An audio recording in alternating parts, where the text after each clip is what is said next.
Bapak, Ibu, Saudara-saudari yang terkasih, selamat berjumpa kembali. Bagaimana perasaan Anda jika di masa depan ketika Anda menghadap Tuhan, Tuhan berkata, "Aku tidak tahu dari mana kamu datang." Lalu dengan nada lantang Anda membela diri. "Kami telah makan dan minum di hadapanmu dalam Ekaristi, dan kami setia membaca dan mendengar sabdamu." Tetapi Tuhan seolah-olah tidak mau mendengarkan alasan kita. Lalu berkata, "Enyalah dari hadapanku, hai kamu semua yang melakukan kejahatan." Secara pribadi, jawaban Yesus sungguh menantang Anda dan juga saya sendiri. Tetapi sekaligus memberi peringatan bahwa beriman bukan sekadar beragama.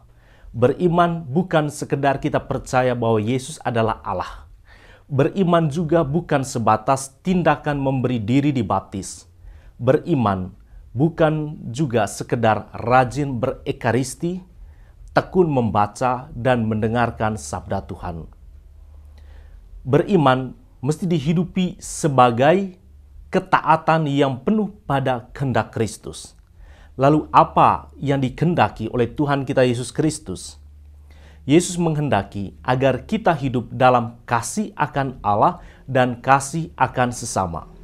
Dalam teks Injil Matius bab 12 ayat 7, Yesus secara tegas mengatakan, "Yang kukehendaki ialah belas kasihan dan bukan persembahan." Lalu apakah dengan demikian misa, merenungkan sabda Tuhan, dan berdevosi itu bukanlah sesuatu yang penting?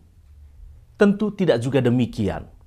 Satu hal yang mau ditegaskan oleh Tuhan kita Yesus Kristus bahwa semua hal itu baru memiliki makna kalau semuanya terarah kepada kasih akan Allah dan kasih akan sesama.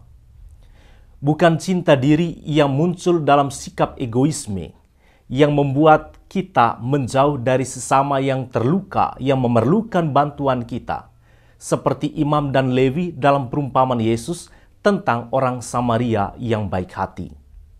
Bukan juga membuat kita memasang batas suci hanya pada diri kita sendiri, lalu membangun tembok keangkuhan rohani hanya karena kita rajin berdoa. Ingat, Tuhan tidak hanya hadir dalam doa dan juga dalam ekaristi, tetapi juga Ia hadir dalam diri sesama yang menuntut kita mengasihinya tanpa syarat, terutama mereka yang kecil dan hina. Segala sesuatu yang tidak kamu lakukan untuk salah seorang dari yang paling hina ini, kamu tidak melakukannya juga untuk aku.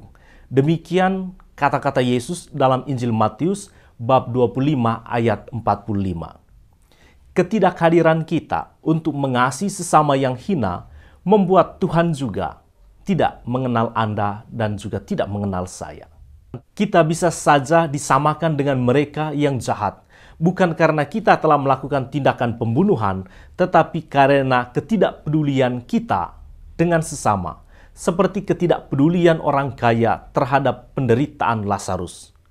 Musuh terdekat dari kasih adalah ketidakpedulian. Kembali ke pertanyaan awal, apakah Anda dan saya sungguh yakin bahwa Tuhan mengenal kita kelak?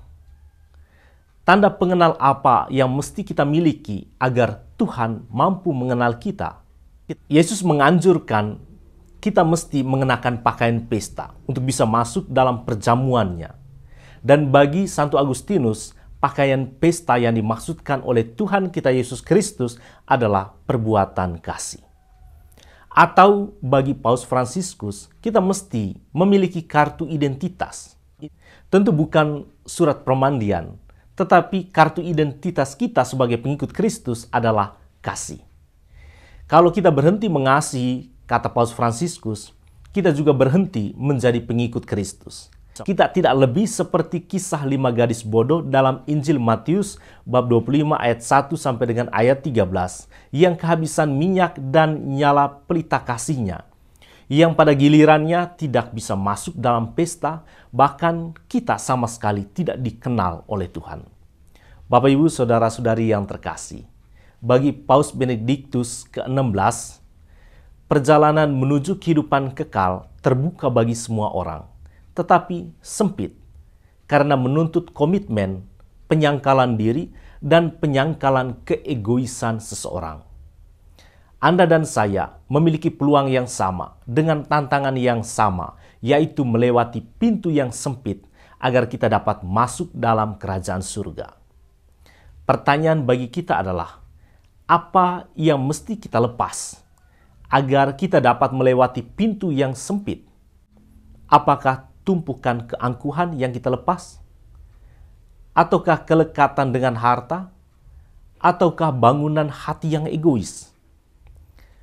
Masih adakah hal lain yang mesti kita lepas agar kita dapat masuk melewati pintu yang sempit itu? Selamat merenung. Tuhan, sang pintu yang sempit, menanti kita menanggalkan segala hal yang tidak penting. Mari kita beriman dengan ketaatan dalam kasih. Tuhan memberkati kita semua.